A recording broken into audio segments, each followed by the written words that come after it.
LOD, legend of the day. Oh, yeah, hashtag LOD.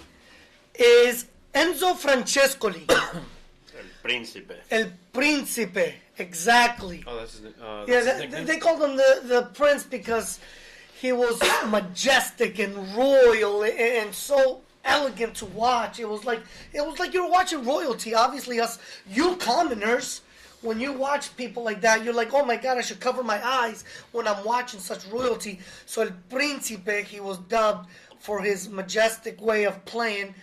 So one of the main reasons why I did pick Enzo Francescoli, I always heard about him growing up, but one of the things that really got me motivated and into really watching more soccer, I grew up in a soccer household, but I didn't watch that much, was the 1995 Copa America, which Uruguay won.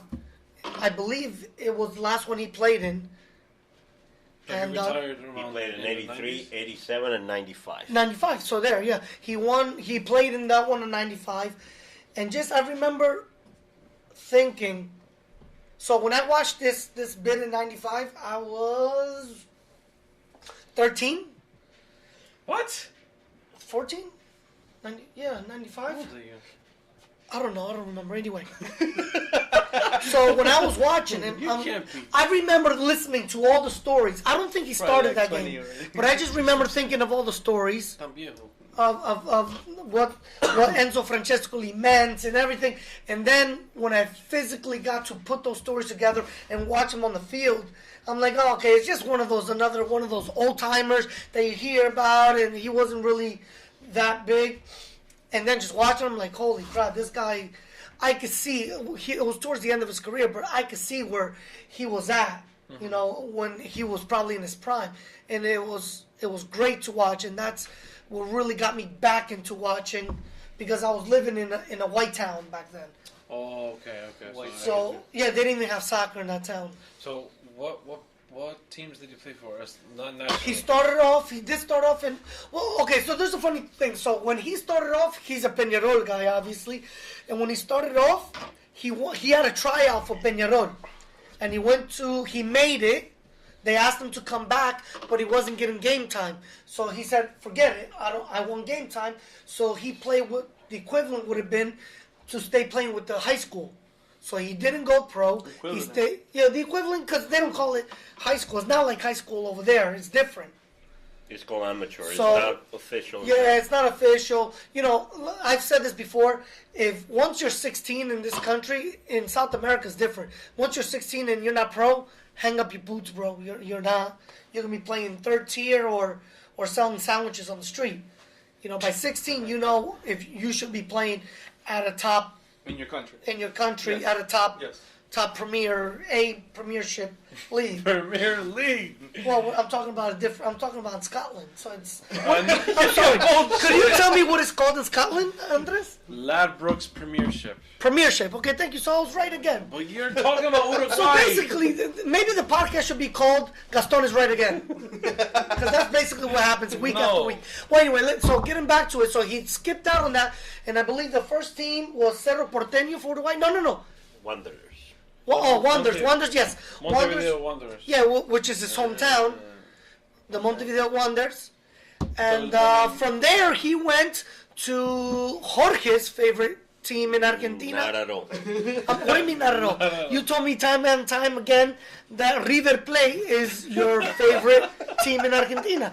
And actually, if you guys want, anybody that's listening right now could FaceTime me and I could show you his jersey. He's wearing a white jersey with a big red stripe going diagonal across his chest. And he's kissing the escudo.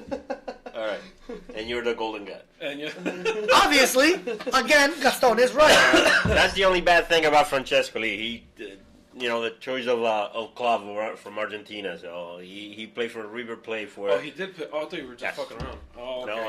No. I was just messing around. Jorge doesn't like he me. Played most of his career, I think, in appearances, most games in River Plate. And 2 times he was there. Because he left and he came back. Yes. So he didn't leave South America. He did leave. Oh, where'd he go? He lived. Well, we'll get into that, but yeah, he that's where he made his name, was where River. Jorge is not a River fan. He is a Boca fan. Yes. So I was just messing with him, and he really is wearing the River jersey, though. which Dixon loves because it looks like the Peruvian jersey. So anyway, so he is a Boca fan, but he made his name at River, and that's where. Oh, fun fact! At River, what happened at River was he was the first foreigner to ever be named Argentinian Player of the Year. Oh, First really? foreigner ever, an Uruguayan or from any country, foreigner of the year in Argentina. That's never happened before that one time, which was in '83. I don't remember what year it was. Oh, cool. So that's one of my fun facts. I'll get into a couple more later when we skip continents. He's considered it. He's actually the 24th greatest South American player of the 20th century. Oh wow, wow! I didn't know that actually. Yep. And Pele also regarded him as one of his top 11, I believe, or something like that. Oh, yeah? Don't forget about your Ecuadorian stuff. Who? Your Ecuadorian. Do they know about soccer? What sport do they play? Don't they play just chase the cuy? Fucked up. Come here, cuy. That was Gaston. That wasn't anybody else. That was clearly Gaston. Well, the record would show that Andres cracked up with my that comment. No, it didn't. You didn't see He's me. still getting back. He's still in River Plate. He's the sports director for them, yeah? and he's Oh, the wow. one that He's makes still- all How old the is yeah. he now?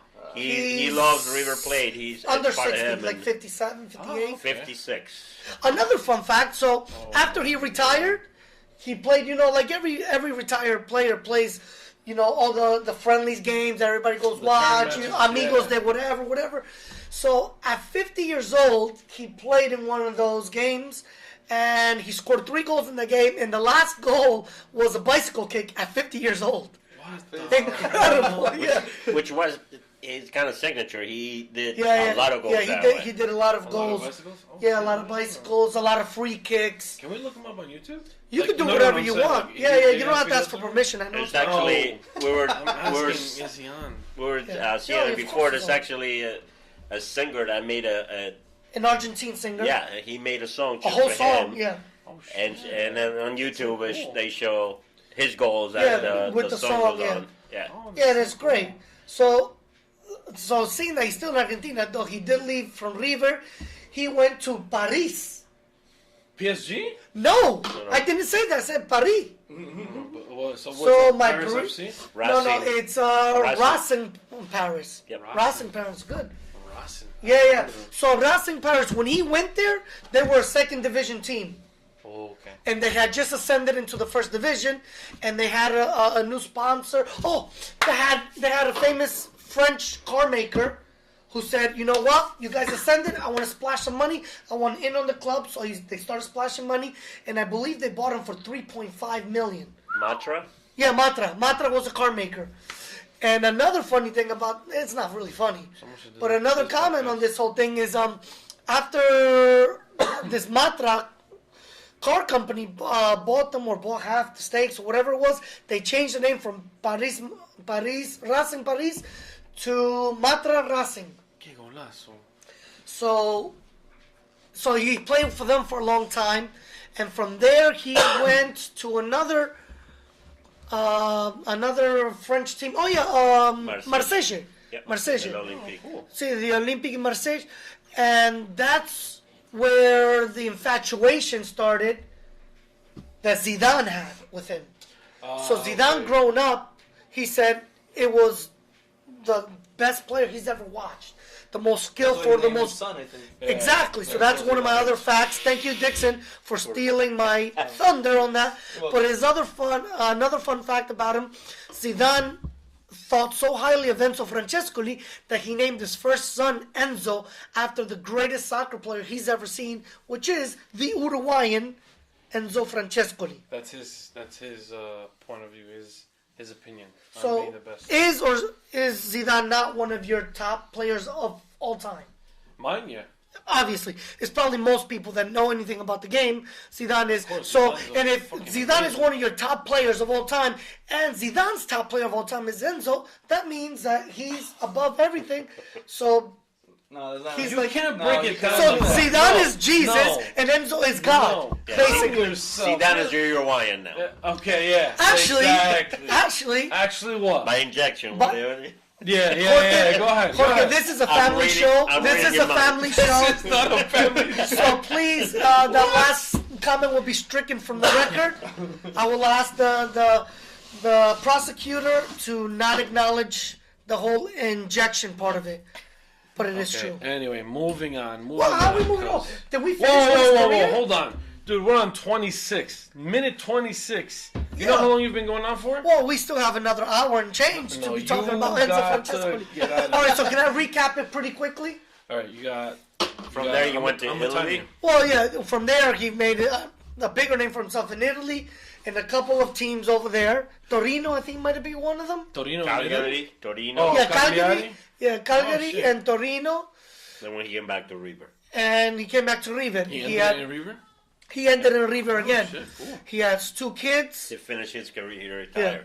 Nice. One of them tried to be a soccer player, play for bounced in first and second division soccer. And that's it. And I mean, now, like Jorge said earlier, he's what is he? Vice president? What's he? Sporting director of Racing. Oh, so another part of this is River, not Racing. what River? Yeah. No, I was right. No, he was at Racing originally. Yeah, but he was the sporting director. He actually started Gol TV when he moved to Miami. Yeah. He's on the started. Yeah. He's owner. Yeah. He's half owner and started Gol TV in Miami with another Uruguayan. Oh, shit. That's so cool. Yeah. I mean, it goes on and on. The show only has another, I think, 40 minutes left. So, I can't keep going on about the Uruguayans. And even get into, like, what Jorge is looking up at the moment, that out of 520 games played, he has 280 goals. Oh, my God. That's amazing. It's a phenomenal stat. No, it is. Yeah, I mean, phenomenal player. And actually, I was showing my kids a while back ago some old players. Oh, who's this and who's that? And I'm like, just look at him play. Yeah, I hate when kids do that. And like, oh my God, they had nutmegs back then. I'm like, are you guys? What are you talking about? Of course they had nutmegs. I mean, that's not something that's new to the game. Well, it started with my son. With Luca, he started with. I was talking to him about Maradona once. So I said, look him up. Just like you do any other players now that you like, look them up. And he started, and then he started to, because of that, started to look up older players and understood that, some of the stuff is not new. Yeah, exactly, yeah. Some of the stuff has been around. Yeah, a lot of the stuff. The Cruyff turn, all the things that are. Yeah, that's a nice goal. Awesome. All the things that are really popular with the kids and all the maneuvers and everything that they do, that they practice so hard after watching a bunch of new people do it on YouTube that they try to replicate. It's all old stuff that's been just recycled. So that was my legend. My LOD, #LOD of the day was Enzo Francescoli. I hope next week someone could try to keep up. Next week we got Jorge coming up. I thought I was doing next week also. No. I got plenty of them. I got one more thing about Francescoli. He's considered el oriental más argentino. Oh yes. Yeah. Wait, what? What do you mean? Well, the Uruguayans are considered orientales because they're on the east side of South America, the southern part of South America. So we call them orientales. They're That's why Uruguay is actually called La República Oriental de Uruguay.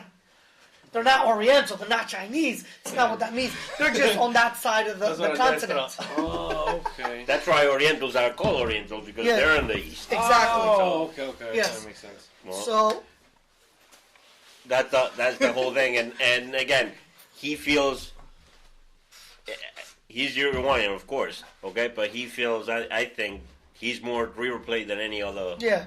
He loves the team. Yeah, he loves the team. He's actually said it. He's probably more of a River fan than any Argentinian out there. Yeah, that's like Zanetti with Inter Milan. Yep. All right, well, it's not Argentine Day today. It's Uruguayan. No. So we can leave Zanetti out of it. Every other episode. That's what I gotta get. Well, that's why the name of the podcast. No, it's not La Celeste. What is it then? Moving on. Okay. Moving on. Unless. Wait, why you can't say it? Huh? Because if not, one of these 7 assholes who are listening to it might steal it. I'm not being. Hey, I'm not on any podcast that only has 7 listeners. I have about 20 live listeners at the moment. They're all live. Right. All right, so moving on. Yes, moving on because we're done. the with rumors. Are we doing the rumors? Or not yet. Not yet. Not yet. Okay. Moving on, we added a guest. So we got my old man. His name Marcelo Trestoy.